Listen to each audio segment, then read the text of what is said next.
पहले अपन पढ़ते हैं मोल फ्रैक्शन। तो सर ये मोल फ्रैक्शन का जो फॉर्मूला है वो होता क्या है, तो मैं आपको बता देता हूं। अगर आपके दो सोल्यूशन है, मान लेते हैं एक सोल्यूशन है, इसमें दो कंपोनेंट है, component A plus component B.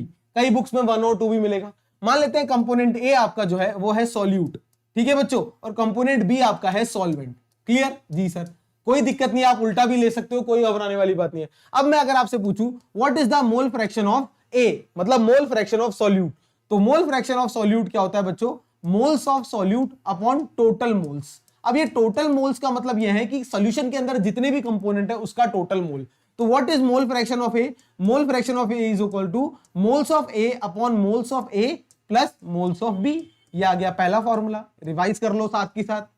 Similarly अगर मैं मोल फ्रैक्शन ऑफ बी निकालना चाहूं वो क्या आएगा, वो आएगा sir moles of B upon total moles. अब सॉल्यूशन में दो कंपोनेंट है तो टोटल मोल्स क्या हो गया, moles of A plus moles of B. ये हो गया अपना दूसरा फॉर्मूला। तो इसका मतलब मोल फ्रैक्शन का क्या फॉर्मूला हो गया, मोल fraction of any component equals to moles of that component divided by total moles. एक इंटरेस्टिंग सी बात आप सबको पता भी होगी, रिवाइज करा देता हूं। अगर टोटल मोल फ्रैक्शन का एडिशन करते हो तो हमेशा it comes out to be 1। अगर मान लीजिए एक सॉल्यूशन के अंदर दो कंपोनेंट है तो दोनों के मोल फ्रैक्शन को जोड़ोगे तो हमेशा सम कितना आएगा, 1। ये बाइनरी सॉल्यूशन आपके सिलेबस में, इसलिए मैंने दो कंपोनेंट का लेके आपको समझा दिया। चलिए अब नेक्स्ट फॉर्मूला पे आते हैं जो कि आपका मोलैरिटी। अब मोलैरिटी को किससे डिनोट करते हैं सर, कैपिटल एम से डिनोट करते हैं molarity. What is molarity, molarity is number of moles of solute, number of moles of solute जी sir, divided by volume of solution in litre,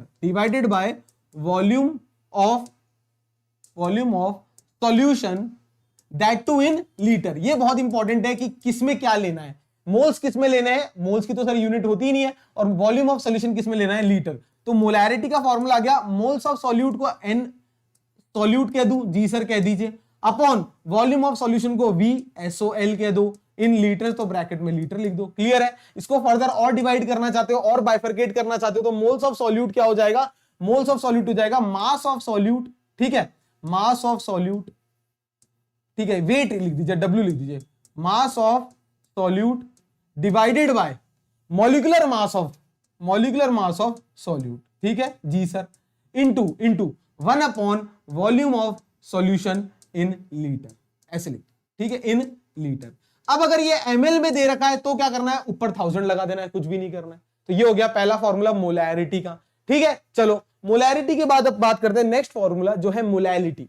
molality को small m से denote करते हैं। What is the formula of molality, molality का formula क्या होता है, number of moles of solute, ये तो कॉमन रहेगा, number of moles of solute जी सर, डिवाइडेड बाय, उसमें डिनोमिनेटर में क्या था, वॉल्यूम ऑफ सॉल्यूशन था, इसमें डिनोमिनेटर में क्या चेंज आएगा, इसमें आएगा मास ऑफ सॉल्वेंट। बच्चा क्या आएगा इसमें, मास ऑफ सॉल्वेंट, और मास ऑफ सॉल्वेंट भी किसमें लेना है बच्चों, इन केजी, इसलिए अलग पेन से लिख दिया तो याद रहेगा। क्लियर है, हाँ सर। अब इसको और बाइफरकेट करके कह सकते हो, molality is equal to moles of solute क्या हो गया sir, mass of given solute जी सर, या सॉल्यूट गिवन ऐसे भी लिख सकते हो, mass of solute divided by molecular mass of solute, molecular mass of solute जी sir, into 1 upon mass of solvent in KG, mass of solvent किस में लेना है बच्चों, इन केजी लेना है, इसको नोट करो। तो ये आ गया मेरा मोलैलिटी का फॉर्मूला, डन। चलिए इसको नोट कर लीजिए, ठीक है। इसके बाद बात करते हैं अपन हेनरीज लॉ। अब हेनरीज लॉ जो है उसको कैसे अपन अप्लाई करते हैं ये तो मैंने आपको बता दिया है, वन शॉट भी करवाया है, टॉपिक ऑफ द वीक में भी करवा रखा है। हेनरीज लॉ का अगर मैं फॉर्मुलाइजेशन देखूं जो अपने काम का है वो है पार्शियल प्रेशर जो होता है ना बच्चों, partial pressure it is directly proportional to mole fraction होता है, ये याद रखो, ठीक है। तो partial pressure can be written as, अब जब प्रोपोर्शनलिटी का साइन हटाओगे तो एक कांस्टेंट इंट्रोड्यूस करोगे, उस कांस्टेंट को बोलते हैं अपन Henry's law constant into mole fraction, हाँ या ना। ये हो गया मेरा क्या, हेनरी का सिद्धांत, हेनरी लॉ। यहां P क्या होता है, पार्शियल प्रेशर होता है, क्या होता है बच्चों, पार्शियल प्रेशर। पार्शियल प्रेशर की यूनिट क्या लेनी है सर, ATM लेनी है। क्लियर है जी सर, ठीक है। ये क्या आ गया मेरा, हेनरीज कांस्टेंट, क्या आ गया, हेनरीज कांस्टेंट, ठीक है। और ये क्या आ गया, मोल फ्रैक्शन, इसको नोट करो, ठीक है। क्या आ गया, mole fraction, note it down, done. तो ये फॉर्मूला हो गया। क्या क्या पढ़ा अपन ने? सबसे पहले मोल फ्रैक्शन के बारे में पढ़ा, फिर अपन ने मोलैरिटी, फिर मोलैलिटी। अब अपन पढ़ेंगे क्या नेक्स्ट? हेनरीज लॉ के बाद आ गया relative lowering of vapour pressure. It is a colligative property, very very important colligative property. अब relative lowering of vapour pressure होता क्या है? देखो ये जो डेल्टा पी है ये क्या है? लोअरिंग है, डेल्टा पी। अब अपन क्या करेंगे बच्चों? सॉल्यूट को लेंगे 1, डेल्टा P1, ये हो गया लोअरिंग ऑफ वेपर प्रेशर। और जब इसको P1 नॉट से डिवाइड कर देंगे तो ये क्या आ जाता है? Relative lowering of vapour pressure. याद है ये क्या था? P1 नॉट क्या है? Partial pressure when no solvent molecule is present. अब डेल्टा P1 को क्या लिख सकते हैं sir? P1 minus P1 not. हाँ या ना चेक करो। अरे बच्चों सॉरी, ये क्या होगा? P1 not minus P1, P1 not minus P1। कितना कम हुआ? इनिशियल वैल्यू से कितना कम हुआ? ये डेल्टा P1 हो गया। और उसको जब इनिशियल वैल्यू से डिवाइड कर देंगे तो क्या आ जाएगा? रिलेटिव लोअरिंग आ जाएगा। This is relative lowering of vapour pressure. अब relative lowering of vapour pressure का अगर फॉर्मूला याद करना है तो याद कुछ भी नहीं कर रहा, देखो कैसे डिराइव करते हैं। मैंने बताया था P1 नॉट की वैल्यू अगर आपको निकालनी है या P1 की वैल्यू अगर आपको निकालनी है, वो क्या आ जाएगा? P1 इक्वल टू आ जाता है क्या?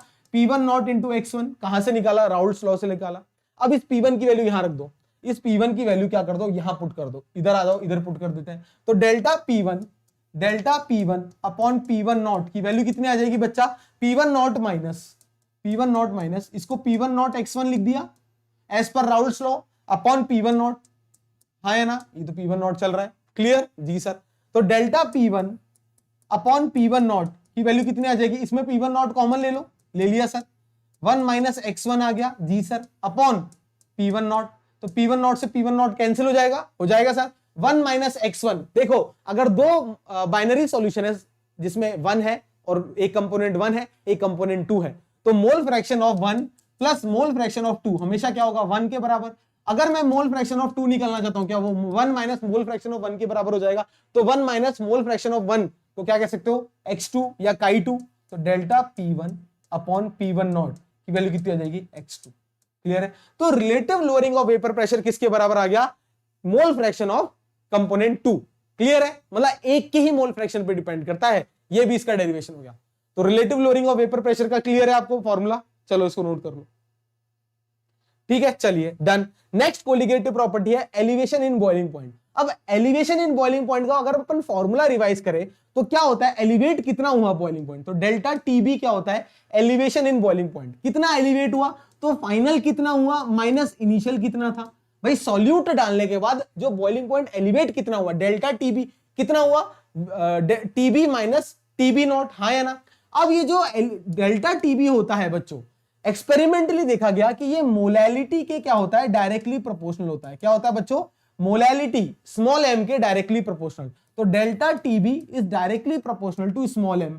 जब भी प्रोपोर्शनैलिटी हटाओगे तो कोई कांस्टेंट इंट्रोड्यूस करोगे, तो यहां पर डेल्टा टीबी किसके बराबर आ जाता है? यहां पे जो कांस्टेंट होता है उसको अपन बोलते हैं केबी। क्या बोलते हैं बच्चों? केबी। अभी बताऊंगा वो क्या होता है। Into molality. ये आ गया मेरा डेल्टा टीबी का फॉर्मूला। यहां केबी क्या होता है बच्चों? केबी होता है मोलल एलिवेशन कांस्टेंट या बॉइलिंग पॉइंट एलिवेशन कांस्टेंट बोलते हैं। क्या बोलते हैं? मोलल एलिवेशन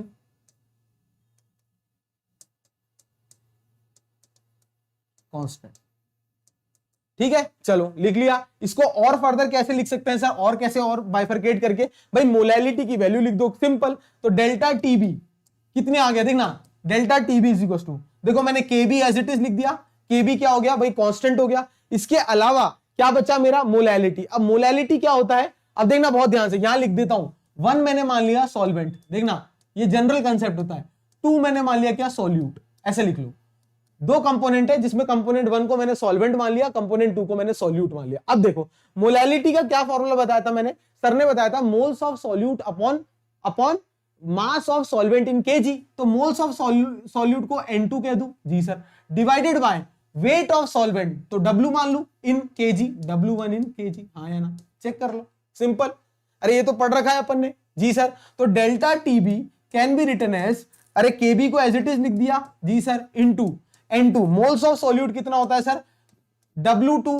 क्यों? Weight of solute in gram जी सर, डिवाइडेड बाय M2। ये M2 क्या आ गया? ये आ गया मोलर मास ऑफ सॉल्यूट जी सर, इनटू W1 तो एज इट इज चल रहा है, अगर केजी में है तो कोई दिक्कत नहीं है। हाँ या ना? चेक करो, डन। बस ये हो गया फॉर्मूला। ये कई बार क्या होता है बच्चों, ग्राम में देता है तो 1000 से डिवाइड करना होता है। तो यहां पर मैं लिख देता हूं W2 क्या है, W1 क्या है और M2 क्या है, ये लिख लो सब चीजें। W2 क्या है बच्चों, W2 है मास ऑफ सॉल्यूट गिवन, भाई कितना मास ऑफ सॉल्यूट है, ठीक है। M2 क्या है, ये है molecular mass, molar mass of solute, molar mass of solute, जी सर। W1 क्या है, W1 है mass of solvent, mass of, ऐसे लिख लो इसको। चलो क्लियर है, चलिए। तो ये हो गया क्या, एलिवेशन इन बॉइलिंग पॉइंट, इसको नोट कर लो एक जगह। तो elevation in boiling point clear है। नेक्स्ट कोलिगेटिव प्रॉपर्टी है डिप्रेशन इन फ्रीजिंग पॉइंट। भाई आपको पता है फ्रीजिंग पॉइंट कम होता है, बता रखा है, तो इसको भी क्या मान लेते हैं, डेल्टा TF। अब कम हुआ है मतलब इनिशियल वैल्यू तो ज्यादा होती है TF naught minus final value कम है, अगर कम हुआ है तो। उसी तरीके से जैसे elevation in boiling point is directly proportional to molality, delta TF is also directly proportional to molality. Clear. तो delta TF is equals to, यहां मोलैलिटी के लिए क्या आएगा, कांस्टेंट आता है KF into molality small m, आया ना, इसको नोट कर लो। यहां पर सबसे इंपॉर्टेंट है KF का नामकरण, KF इज वेरी इंपॉर्टेंट। इस KF को क्या क्या कहते हैं ये नोट कर लो, क्योंकि कई बार ये पूछा जाता है। KF को क्या बोलते हैं, सबसे पहले बोलते हैं फ्रीजिंग पॉइंट डिप्रेशन कांस्टेंट, ये तो पता है, फ्रीजिंग पॉइंट डिप्रेशन कांस्टेंट, ठीक है सर। कई बार एग्जाम में ये भी पूछ लेता है। दूसरा मोलल डिप्रेशन कांस्टेंट भी बोलते हैं, क्या बोलते हैं बच्चों, मोलल डिप्रेशन कांस्टेंट, ठीक है। तीसरा और बहुत इंपॉर्टेंट इसका नाम है, इसे बोलते हैं क्रायोस्कोपिक कांस्टेंट। क्या बोलते हैं बच्चों, क्रायोस्कोपिक कांस्टेंट। इसी तरह से ये भी याद आ गया मुझे, केबी को क्या बोलते हैं, इसको इब्लियोस्कोपिक भी कहते हैं, इब्लियोस्कोपिक कांस्टेंट। ये भी एग्जाम में पूछते हैं कई बार, क्या बोलते हैं इसको, इब्लियोस्कोपिक कांस्टेंट, इसे क्या बोलते हैं, क्रायोस्कोपिक कांस्टेंट। क्लियर है। अब उसी बस इतना ही था, इसको फर्दर और कैसे वो कर सकते हैं, बाइफरकेट करके। तो delta TF is equal to KF into molality, वही क्या हो गया मोलैलिटी, देखो गिवन मास ऑफ क्या माना था अपन ने, W1, देखो क्या माना था, N2 माना था सॉल्यूट, देखो तो क्या आ गया W2 अपॉन W1 क्या है kg में इंटू M2, बस सिंपल वही चीजें हो गई। W2 क्या आ गया, मास ऑफ सॉल्यूट गिवन, M2 क्या आ गया, molar mass of solute, W1 क्या आ गया, मास ऑफ सॉल्वेंट, सिंपल, इसको नोट कर लो, ठीक है। चलिए नेक्स्ट और फोर्थ इंपॉर्टेंट आपकी जो प्रॉपर्टी है, इसे बोलते हैं अपन ऑस्मोटिक प्रेशर। ऑस्मोटिक प्रेशर का क्या फॉर्मूला होता है, ऑस्मोटिक प्रेशर को पाई से डिनोट करता है, पाई इज इक्वल टू क्या होता है, C into R into T होता है, ठीक है। क्या होता है, pi is equal to C into R into T होता है। यहां पाई क्या है बच्चों, पाई है ऑस्मोटिक प्रेशर, ऑस्मोटिक प्रेशर। इसके बाद C क्या है, C होता है बच्चों मेरा कॉन्सेंट्रेशन। कॉन्सेंट्रेशन बोले या मोलैरिटी बोले एक ही बात है, इसको नोट कर लेना। कॉन्सेंट्रेशन बोले या मोलैरिटी बोले एक ही बात है। R क्या है मेरा बच्चा, गैस कांस्टेंट, क्या है, गैस कांस्टेंट। और T क्या है बच्चों, टेम्परेचर, क्या है बच्चों, टेम्परेचर, ठीक है। चलो इसके अलावा अगर और इसको अगर मान लो कई बार होता है डिसोसिएशन और एसोसिएशन अगर एसोसिएटेड है, ठीक है, मतलब अगर आपको मान लेते हैं went of factor, if I is given, went of factor is given, इस केस में क्या करेंगे सर, अगर वेंट ऑफ फैक्टर गिवन है तो पाई इज इक्वल टू क्या हो गया, I into C into R into T, बस एक वेंट ऑफ फैक्टर से भी मल्टीप्लाई कर देते हैं। क्लियर है। इसके न्यूमेरिकल अपन प्रैक्टिस कर चुके हैं, अभी रिवीजन के दौरान और प्रैक्टिस करेंगे, चिंता करने की बात नहीं है। चलो तो ये था अपना सोल्यूशन चैप्टर के सारे फॉर्मूले। इसके बाद अपन नेक्स्ट चैप्टर करेंगे अपन इलेक्ट्रोकेमिस्ट्री। चलो वीडियो अच्छा लगे तो लाइक करते रहना बच्चों जरूर। चलो इसके बाद अपन करेंगे इलेक्ट्रोकेमिस्ट्री का पहला फॉर्मूला, सेल पोटेंशियल। अब मैंने आपको बताया था किसी भी सेल के अंदर दो टर्मिनल होते हैं, एक एनोडिक एक कैथोडिक। तो जब भी अपन सेल पोटेंशियल की बात करते हैं तो उसको बोलते हैं अपन ई सेल। तो E cell is what, E cell होता है E cathode minus E anode. क्या होता है बच्चों, E cathode minus E anode. Basic है, हमेशा याद रखना, ठीक है। और हमेशा ये कैथोड एनोड का क्या लेना है ये भी बच्चों को कंफ्यूजन होता है, तो हमेशा अपन को कैथोड और एनोड का क्या लेते हैं, रिडक्शन पोटेंशियल्स लेते हैं। एनोड और कैथोड का क्या लेते हैं, रिडक्शन पोटेंशियल्स लेते हैं बाय स्टैंडर्ड, स्टैंडर्ड है ये। और अगर नहीं दे रखा तो उसको पहले रिडक्शन पोटेंशियल में कन्वर्ट करेंगे। क्या लेते हैं हमेशा, रिडक्शन पोटेंशियल्स, ठीक है, इसको नोट कर लो। इसके बाद बहुत ही इंपॉर्टेंट फॉर्मूला है और इससे ढेर सारे न्यूमेरिकल आते हैं जिसका नाम है अपना नर्स्ट इक्वेशन। चलो नर्स्ट इक्वेशन समझने के लिए हमेशा मैं एक इक्वेशन बनाता हूं, केमिकल इक्वेशन मान लेते हैं, AA ठीक है प्लस BB। तो तो कैपिटल ए कैपिटल बी क्या है, मेरे रिएक्टेंट्स है, स्मॉल ए स्मॉल बी उसके स्टाइक्यूमेट्रिक कोफिशिएंट है।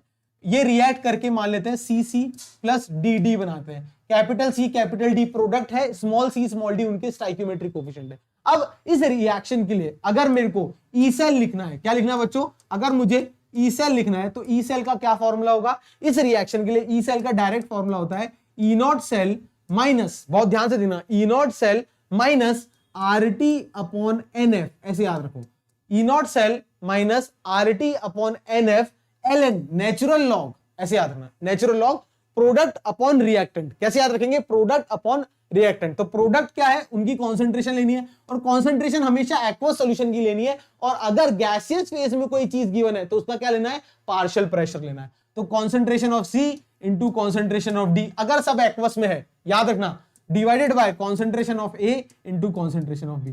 कई बार बच्चे कंफ्यूज करने के लिए, मान लो आपको बी गैस दे दी फॉर एग्जांपल, तो जब अगर बी गैस है आपकी, तो बी का क्या लेना है बच्चा, हमेशा पार्शियल प्रेशर लेना है, ये याद रखना, ऐसे इस तरीके से लिख लो। ये क्या है, मेरा एक्वस है मान लेते हैं, ये क्या है, एक्वस है, ये क्या है, एक्वस है। अब कई बच्चों को सवाल है, कोई चीज सॉलिड है तो सॉलिड का कुछ भी नहीं लेना, ये पूरा नहीं हुआ है, इसके अलावा जब ये कॉन्सेंट्रेशन या प्रेशर रखोगे तो उसकी पावर हमेशा क्या रखनी है, स्टाइक्योमेट्रिक कोफिशिएंट। जैसे सी के बगल में क्या है, स्मॉल सी, तो इसकी पावर स्मॉल सी, इसकी पावर स्मॉल डी, इसकी पावर स्मॉल ए और इसकी पावर स्मॉल बी।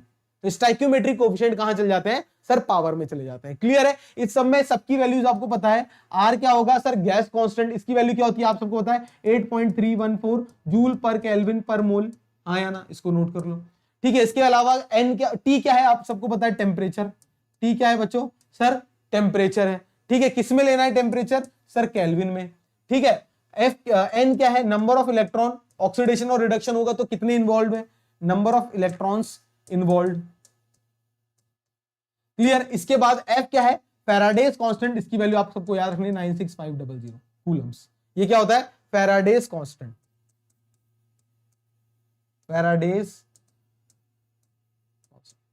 सारे न्यूमेरिकल अपन कर चुके हैं, इसको नोट कर लो। क्लियर है, तो नर्स्ट इक्वेशन क्या हो गई, E cell equals to E naught cell minus R T upon N F L N.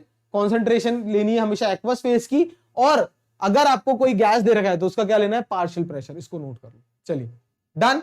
इसके अलावा नेक्स्ट टॉपिक है अपना गिब्स फ्री एनर्जी। यहीं से देखो, इधर से डिराइव होगा।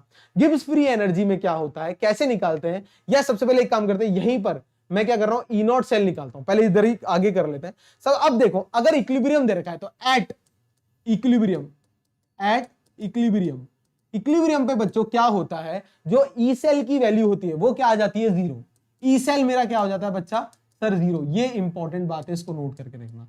क्यों, क्योंकि इससे मेरा ई नॉट सेल निकलेगा। ई सेल क्या है, मेरा cell potential, E naught cell क्या है, स्टैंडर्ड सेल पोटेंशियल। तो कई बार स्टैंडर्ड ईएमएफ भी पूछ लेता है, तो इक्विलिब्रियम पे स्टैंडर्ड जो अगर सेल पोटेंशियल निकालना है तो जो सेल पोटेंशियल होती है उसकी वैल्यू कितनी रखनी है अपन को, सर जीरो रख दी। इसके अलावा देखो, जब ये जीरो हो जाएगा तो देयरफॉर जो मेरी नर्स्ट इक्वेशन है वो कैसे हो जाएगी, जीरो बराबर ई नॉट सेल माइनस, देखना, R T upon N F L N. अब देखो इक्विलिब्रियम पे ये जो चीज होती है ना बच्चों, ये जो चीज है अपनी, ये फैक्टर जो है ना इक्विलिब्रियम पे, ये क्या हो जाता है, केसी के बराबर, इक्विलिब्रियम कांस्टेंट के बराबर। एट इक्विलिब्रियम, एट इक्विलिब्रियम इस पूरे को क्या लिख सकते हो, केसी। तो एट इक्विलिब्रियम एल एन केसी। ठीक है, मतलब प्रोडक्ट की वैल्यूज अपॉन रिएक्टेंट की वैल्यूज, मतलब प्रोडक्ट की कॉन्सेंट्रेशन अपॉन रिएक्टेंट की कॉन्सेंट्रेशन। गैस है तो गैस वाली पार्ट। क्लियर, ये लिख दी। अब बहुत ध्यान से समझना, यहां पर जब अपन इसको लॉग में कन्वर्ट करते हैं, इसको इस ln को जब अपन लॉग में कन्वर्ट करते हैं तो एक फैक्टर होता है 2.303, उससे मल्टीप्लाई करते हैं। तो देखो 0 is equal to E naught cell, बहुत ध्यान से देखना, minus 2.303 R T upon N F. इस लॉग को क्या कर दिया मैंने, ln को लॉग में कन्वर्ट कर दिया, लॉग केसी। कुछ भी नहीं किया भाई, ln को किस में कन्वर्ट कर दिया सर आपने, सर लॉग में कन्वर्ट कर दिया। क्लियर है। अब देखो इसके अंदर ये जो फैक्टर है ना बच्चा 2.303 RT अपॉन एफ, ये कांस्टेंट होता है, इसकी वैल्यू आ जाती है 0.059। क्या आ जाती है, 0.059। ये वैल्यू होती है फिक्स, इसको सॉल्व करेंगे तो 0.059 आती है। कई बार आप सॉल्व करने में 0.06 भी ले सकते हो, कोई दिक्कत नहीं है। डन, चलो। सो देयरफॉर इधर देखो, देयरफॉर 0 बराबर क्या आ गया, E naught cell minus 0.059 upon N log केसी।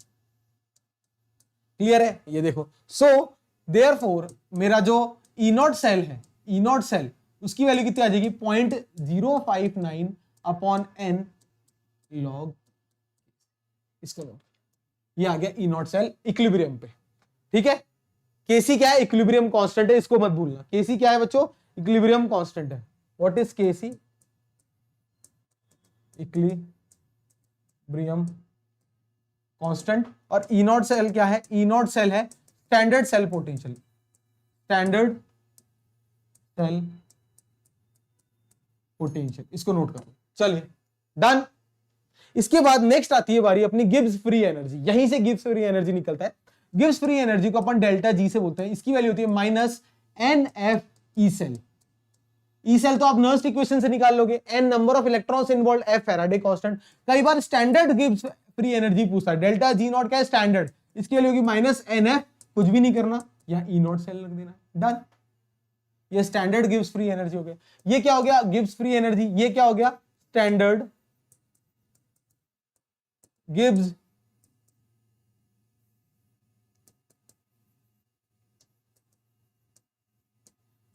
फ्री एनर्जी, इसको नोट कर लीजिए। ठीक है, चलो नेक्स्ट अब अपन बात करते हैं रेजिस्टेंस और कंडक्टेंस की। ये भी कई बार आपको मैंने बताया था, ये भी पूछा जाता है। तो रेजिस्टेंस और कंडक्टेंस कोई बड़ी बात नहीं है। सबसे पहले अगर अपन रेजिस्टेंस निकाले आर किसी भी सेल का, वो क्या होता है आर इक्वल टू होता है rho into L upon A, where R equal to resistance होता है, रो क्या होता है रेजिस्टिविटी होती है, एल क्या है लेंथ ऑफ द कंडक्टर, ए क्या है क्रॉस सेक्शनल एरिया। अगर इधर अपन कंडक्टेंस, ये तो है रेजिस्टेंस, ये क्या है बच्चों ये है रेजिस्टेंस, ये क्या है रेजिस्टिविटी। कई बार इसको कई बुक्स में स्पेसिफिक रेजिस्टेंस भी कहते हैं, और स्पेसिफिक रेजिस्टेंस। ठीक है, एल क्या है लेंथ ऑफ कंडक्टर, और ए क्या है क्रॉस सेक्शनल एरिया। ये हो गया मेरा रेजिस्टेंस की बात। अब यही अगर मैं कंडक्टेंस की करूं तो व्हाट इज कंडक्टेंस, कंडक्टेंस जो होता है वो होता है रेसिप्रोकल ऑफ रेजिस्टेंस। ये क्या है कंडक्टेंस है, C इज इक्वल टू क्या है कंडक्टेंस। तो अगर मैं इसको R की जगह ये पूरा फॉर्मूला लिख दूं क्या रो इंटू एल अपॉन ए, तो ये क्या कंडक्टेंस का फॉर्मूला आ गया, हाँ या ना। इसको और देखो कैसे तोड़ सकते हैं, तो conductance is equal to 1 upon resistance into sorry 1 upon ये क्या है 1 upon resistivity into A upon L, हाँ या ना। यहां तक कोई भी दिक्कत है, कोई भी डाउट चेक करो, नहीं। ये जो 1 अपॉन रेजिस्टिविटी होता है, अरे जब इनवर्स ऑफ रेजिस्टेंस कंडक्टेंस होता है तो इनवर्स ऑफ रेजिस्टिविटी क्या होगी कंडक्टिविटी। तो इसको क्या बोलते हैं अपन कप्पा, क्या बोलते हैं kappa. Kappa is what conductivity, क्या बोलते हैं कप्पा को कंडक्टिविटी।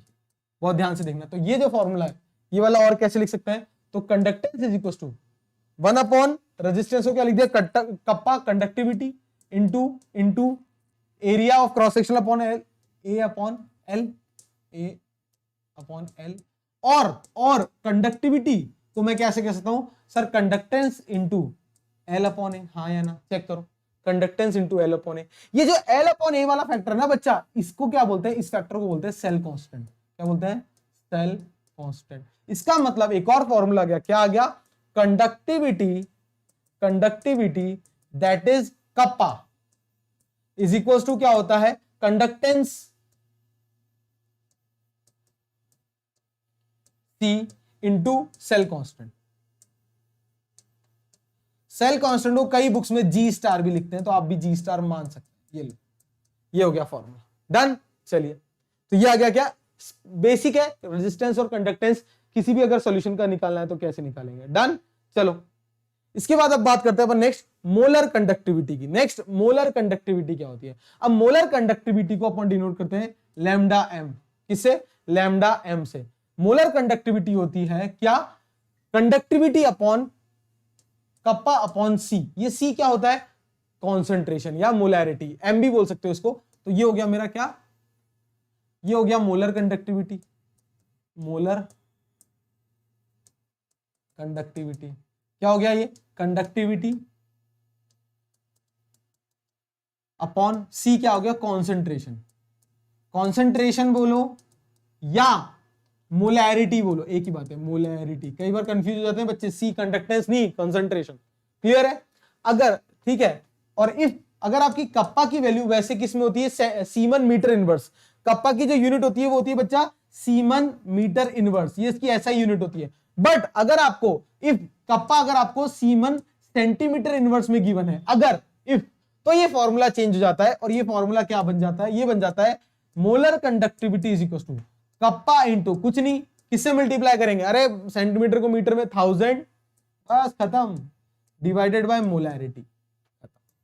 ये हो गया क्या, मोलर कंडक्टिविटी। इसको नोट कर लो, क्या हो गया मेरा ये मोलर कंडक्टिविटी। क्लियर है, ठीक है।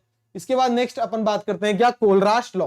कोलराश law is very very important, ठीक है, लिमिटिंग मोलर कंडक्टिविटी निकालने के काम आता है। तो अगर limiting molar conductivity eight infinite dilution निकालने का काम आता है, इसको अपन बोलते हैं lambda am not.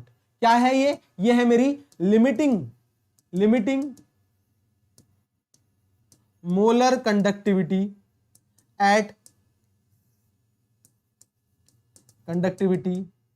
Eight infinite dilution.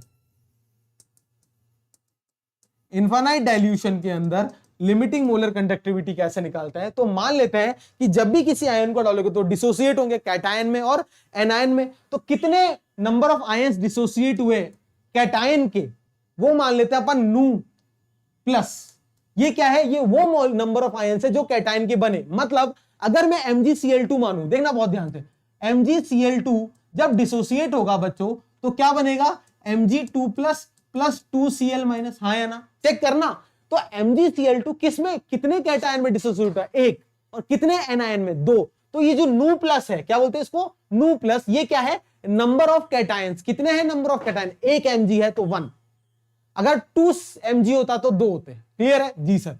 Into इसकी मोलर कंडक्टिविटी मान लेते हैं लैम्डा एम। अरे Mg की भी क्या होगी मोलर कंडक्टिविटी, तो उसको मान लेते हैं, कैटायन को मान लेते हैं लैम्डा प्लस। क्लियर है, हाँ या ना, चेक करो। प्लस एनायन की नंबर ऑफ आयंस कितने डिसोसिएट, उसको बोलते हैं नू माइनस, इनटू एनायन की कितनी मोलर कंडक्टिविटी है, लैम्डा माइनस। तो ये हो गया मेरा मोलर कंडक्टिविटी का फॉर्मूला। अभी लिख देता हूं, बहुत ध्यान से देखना। अगर यहां पर अपन नू प्लस या नू माइनस वाले, ये क्या है, number of ions dissociated, number of ions dissociated, कितने डिसोसिएट हो गए। एग्जाम्पल के तौर पे अगर MgCl2 मानू तो एक कैटायन है तो नू प्लस की वैल्यू तो 1 हो गई, और 2 एनायन है तो नू माइनस की वैल्यू कितनी हो गई, 2। ठीक है, ये मैंने पूरा डिटेल में पढ़ाया था, ये बस फॉर्मूला रिवीजन है बच्चा। ठीक है, बीच में प्लस लगा हुआ है, इन दोनों के बीच में प्लस है। और ये जो लैम्डा प्लस और लैम्डा माइनस, इसका मतलब क्या है, यह है limiting molar conductivity of cation and anion. ये क्या है, limiting molar conductivity of cation या एनायन। ठीक है, ये कैटायन हो गया, ये एनायन हो गया। ठीक है, चलो ये हो गया मेरा कोलराश लॉ। ठीक है, ये हो गया इलेक्ट्रोकेमिस्ट्री कंप्लीट। अब बात करते हैं नेक्स्ट अपन केमिकल काइनेटिक्स की। तो केमिकल काइनेटिक्स में सबसे पहले आप सबने पढ़ा होगा क्या, एवरेज रेट का फॉर्मूला या इंस्टेंटेनियस रेट का पढ़ा होगा। तो मैंने आपको बताया था कि जो रिएक्टेंट होते हैं वो टाइम के साथ प्रोडक्ट में कन्वर्ट हो जाते हैं, तो रिएक्टेंट की मात्रा कम होती है। तो अगर मैं रेट, एवरेज रेट लिखूंगा, एवरेज रेट का क्या फॉर्मूला होता है, change in concentration of reactant upon, अगर प्रोडक्ट चेंज इन कॉन्सेंट्रेशन के टर्म्स में लिखूंगा, तो जब मैं रिएक्टेंट के टर्म्स में लिखूंगा तो माइनस लगाऊंगा, माइनस डेल्टा आर, मतलब change in concentration of reactant upon delta T. Clear है। और अगर प्रोडक्ट के फॉर्म में लिखूंगा तो plus delta P upon delta T, हाँ या ना। अरे ये एवरेज है, और अगर इसी को ही मेरे को इंस्टेंटेनियस में लिखना है, RINST इंस्टेंटेनियस, तो डेल्टा टी टेंड्स टू 0 हो जाता है, तो ये डेल्टा डी में कन्वर्ट हो जाता है, मतलब माइनस dr अपॉन dt, ये कॉन्सेंट्रेशन की बात है, और plus dp upon dt। Clear है। अरे ये सब तो पढ़ चुके हैं। अगर मैं ग्राफ बना के दिखाऊं, ये अगर मैं कॉन्सेंट्रेशन ले रहा हूं और यहां अगर टाइम ले रहा हूं, तो याद करो इस तरीके से ग्राफ बनता है। भाई ये प्रोडक्ट है, बढ़ रहा है, ये रिएक्टेंट कम हो रहा है। याद आया, चलो इसके बाद नेक्स्ट डिफरेंशियल रेट लॉ की अगर अपन बात करें, तो अगर कोई भी मैंने रिएक्शन लिखी, मान लो AA plus BB is getting convert into CC plus DD, वही बात, A और B क्या है, रिएक्टेंट्स है, स्मॉल a स्मॉल b उसके स्टाइक्योमेट्रिक कोएफिशिएंट है, C और D क्या है, प्रोडक्ट है, और स्मॉल c स्मॉल d उसके स्टाइक्योमेट्रिक कोएफिशिएंट है। अब इसके अंदर जब भी अपन रेट की बात लिखेंगे, तो बच्चा मैंने आपको कहा था रेट जो होता है, it is always directly proportional to concentration of reactants, हाँ या ना। यहां तक कोई भी डाउट है, अरे कोई भी डाउट है। और किसके power, raise to some power, अरे sorry, raise to some power x and y, where x and y may और may not be equal to a and b। याद आया जी सर। इसको अगर मैं जब इक्वल टू लगाऊंगा तो यहां पर एक कांस्टेंट k इंट्रोड्यूस करूंगा into a into b, where x and y क्या है कि कितने, जैसे अगर इफ x की वैल्यू 2 है तो क्या बोलेंगे कि एक ही कॉन्सेंट्रेशन के स्क्वायर के प्रोपोर्शनल है। अगर y की वैल्यू 3 होगी तो क्या बोलेंगे, y की कॉन्सेंट्रेशन के क्यूब के प्रोपोर्शनल है। इस तरीके से बोलेंगे, ठीक है। यहां लिख लो x, y में और में नॉट हो भी सकते हैं, b equal to a and b हो भी सकते हैं, नहीं भी हो सकते। क्लियर है। अब जब इसको डिफरेंस, ये तो रेट की बात हो गई, जब इसको डिफरेंशियल में लिखेंगे तो क्या लिखेंगे, मैंने बताया था डिफरेंशियल में माइनस क्या करेंगे, डी बाई डी टी, और अगर रेट की बात कर रहे हो तो माइनस जब लगा रहे हो तो रिएक्टेंट लिखोगे, इज इक्वल्स टू के इंटू ए की पावर एक्स इंटू बी की पावर। ये हो गया क्या, डिफरेंशियल रेट लॉ हो गया। ये नोट कर लो, ये क्या हो गया मेरा, डिफरेंशियल रेट लॉ। डन। चलिए next, order of reaction, it is very very important. अब अगर आपको कोई रेट ऑफ इक्वेशन आपने लिख ली, रेट लॉ एक्सप्रेशन है, ये क्या है, ये मेरा है रेट लॉ एक्सप्रेशन। ये आपको अगर मैंने दे दिया, इस रेट लॉ एक्सप्रेशन के अंदर जो ऑर्डर होता है, ऑर्डर का, ऑर्डर ऑफ रिएक्शन का जो फॉर्मूला होता है, ऑर्डर होता है ये एक ही जो रिएक्टेंट की कॉन्सेंट्रेशंस की पावर होती है उन सबका addition, that is x plus Y. ये क्या हो गया मेरा ऑर्डर ऑफ रिएक्शन। इसमें तीन चीजें आती है, पहला अगर आपका x प्लस वाई का सम 0 आ जाए, दूसरा आपका x प्लस वाई का सम 1 आ जाए, ये दो ही आपके सिलेबस में, एक एक्स्ट्रा बता देता हूं, अगर आपका x प्लस वाई का सम 2 आ जाए, 0 आ जाए तो कैसी रिएक्शन कहलाती है, वो जीरो ऑर्डर रिएक्शन कहलाती है, जीरो ऑर्डर रिएक्शन कहलाती है। अगर 1 आ जाए तो क्या कहलाती है सर, फर्स्ट ऑर्डर रिएक्शन कहलाती है। क्लियर है। 2 आ जाए तो क्या कहलाती है सर, सेकंड ऑर्डर रिएक्शन या सेकंड ऑर्डर काइनेटिक्स भी बोलते हैं।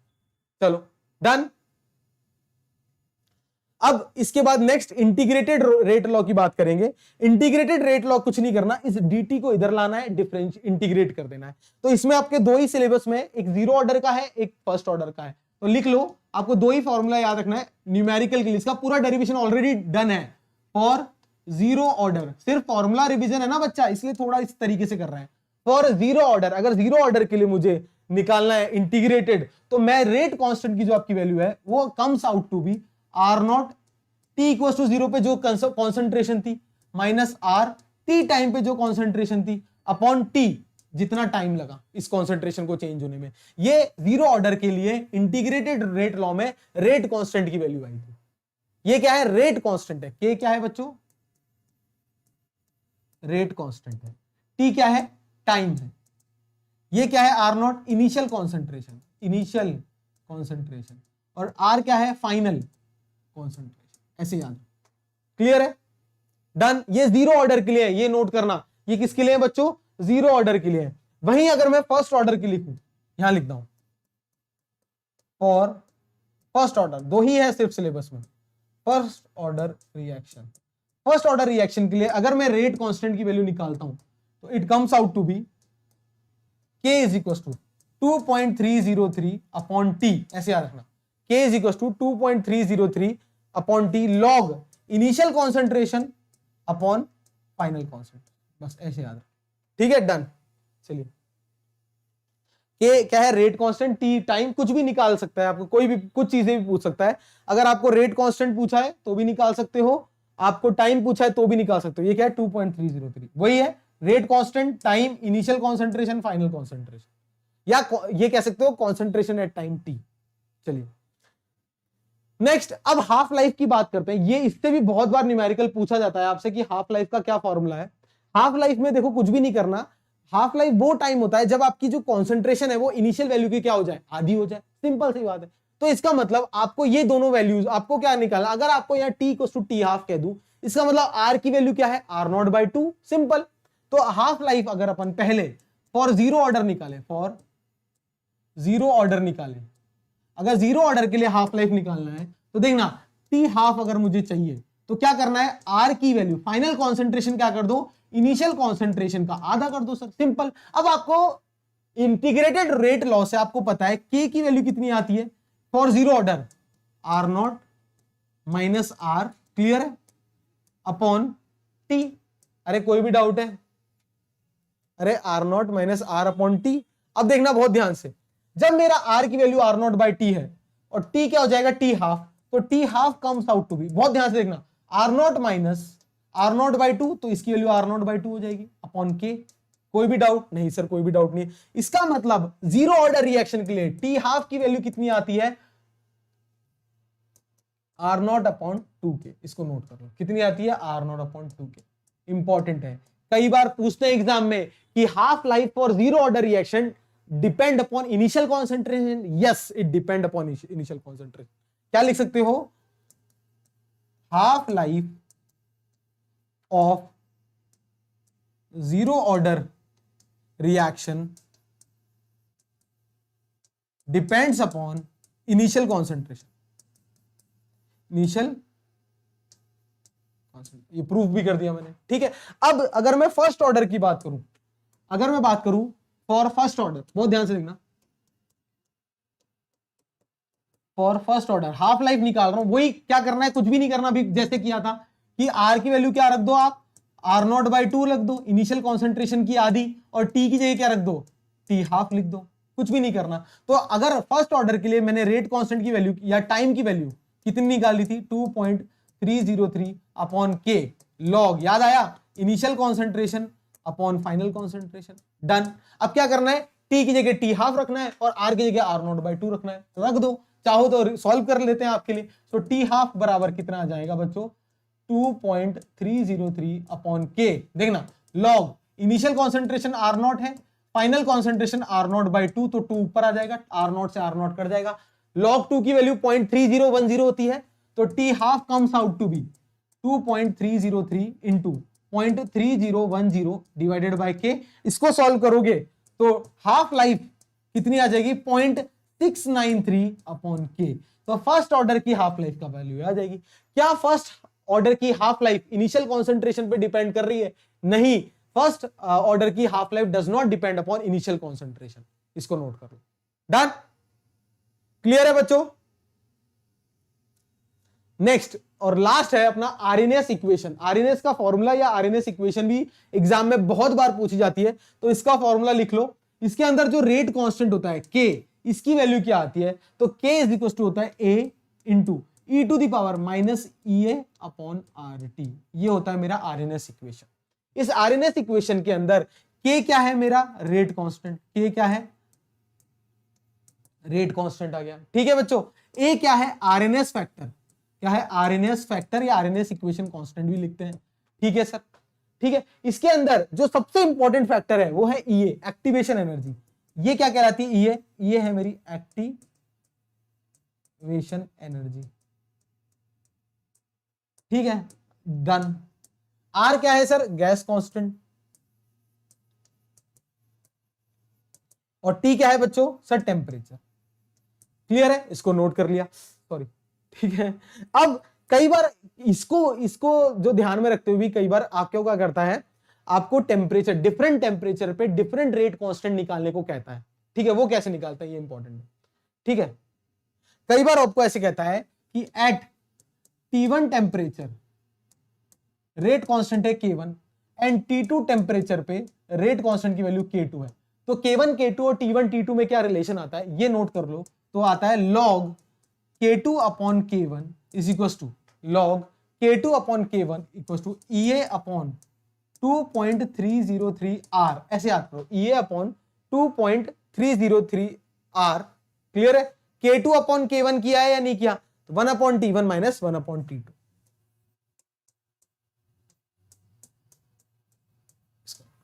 डन, ठीक है। चलो, तो ये आ गया मेरा डिफरेंट रेट कांस्टेंट पे डिफरेंट, अगर मेरे को अगर टेम्परेचर पे अलग अलग रेट कांस्टेंट की वैल्यू गिवन